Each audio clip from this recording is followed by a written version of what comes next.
Hi friends, welcome back to my channel. ఈరోజు మనం మక్క గారెలు ఎలా చేసుకోవాలో చూద్దాం. Please do subscribe my channel. ముందుగా ఒక మిక్సీ జార్ తీసుకొని అందులో కొన్ని మక్కలు, కొత్తిమీర, కరివేపాకు, పచ్చిమిర్చి, ఉల్లిపాయలు, వెల్లుల్లిపాయలు వేసుకొని బాగా మిక్సీ పట్టాలి. పట్టిన తర్వాత దాన్ని బాగా పేస్ట్లా అయిన తర్వాత ఒక బౌల్లోకి తీసుకోవాలి. తర్వాత పిండిని ఒకసారి బాగా కలుపుకోవాలి. అందులోనే రుచికి సరిపడా ఉప్పు వేసి 2 టీ స్పూన్ల జీలకర్ర వేసి అన్నీ కలిసేలా బాగా కలుపుకోవాలి.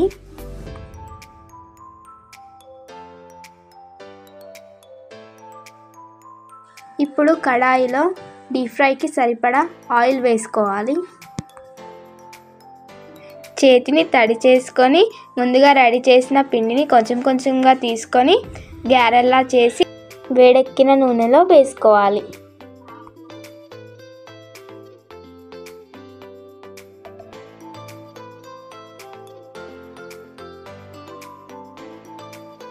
ఇవి బాగా డీప్ ఫ్రై అయిన తర్వాత మరోపక్క తిప్పి బాగా డీప్ ఫ్రై చేసుకోవాలి.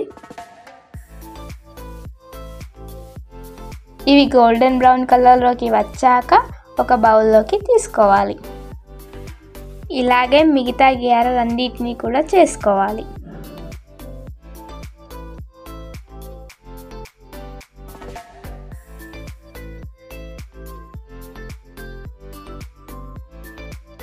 అంతే, ఎంతో టేస్టీగా ఉండే క్రిస్పీ మక్క గారెలు రెడీ.